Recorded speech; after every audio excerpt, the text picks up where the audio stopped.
Well, hello. So I'm going to give you some tips on how to quickly and easily do a technique for anxiety.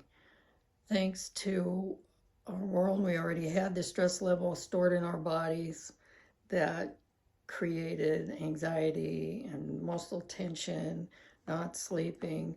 And then you had COVID and politics and the stresses of finances. Everything has made that skyrocket. So now people who are introverted are even more so fearful of being out in public.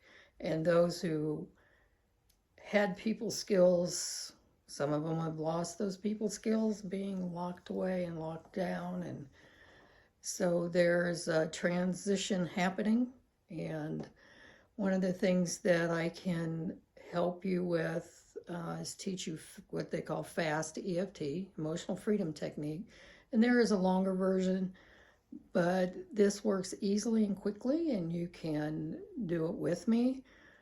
I can give you an example. I had a patient who was jonesing for heroin at a level 10, did this 3 times and brought it down to 0. Now, did that help her addiction and cravings later? Not if she didn't use the technique.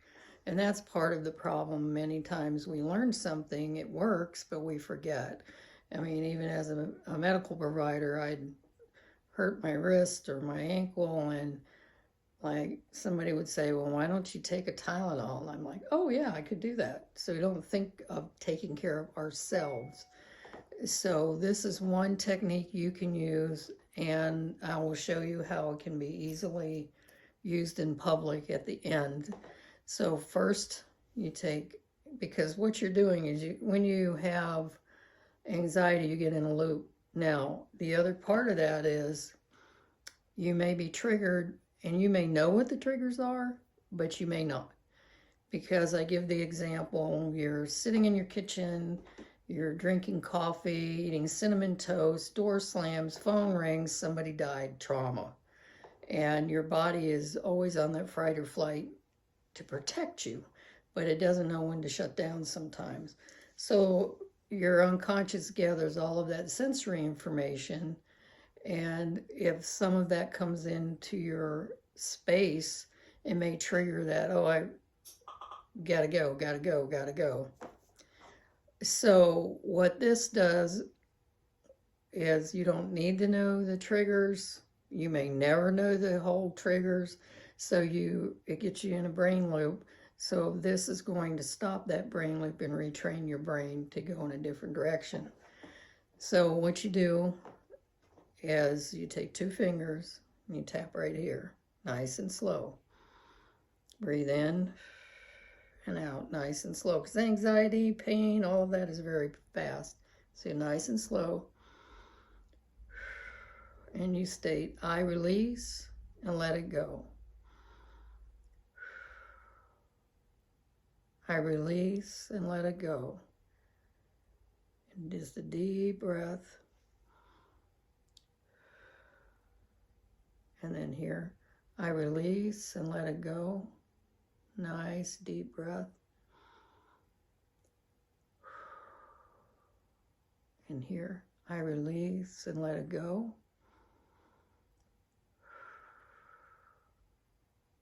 I release and let it go. And then here, I release and let it go. Deep breath. Release and let it go. Then grab your opposite wrist. Take a deep breath. Peace. Now, you've anchored it in your wrist. So if you're in public, you don't want to look goofy and be tapping, but you've anchored it in your wrist. You just grab your wrist and you can say, I release and let it go, or just breathe, because your body will remember it. Now, say you started out with level 10 anxiety.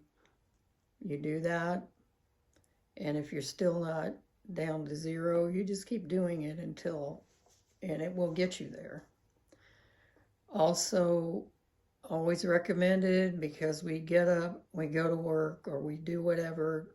Our day creates stress on us. And do we have an hour, or do we take an hour to go do yoga or to do something to release stress? Not usually. Our society is not helpful in that way. So this is a fast technique anytime during the day, but also at night before bed. You can do that tapping and release and let it go and release the stresses that you've had on that day instead of getting up the next day and adding more. Also, I've seen it work for back pain, cravings, anything that you want to release and let go. That's why the statement is very general. It does work. So I hope this is helpful, and check back and let's see what else I could share. Bye.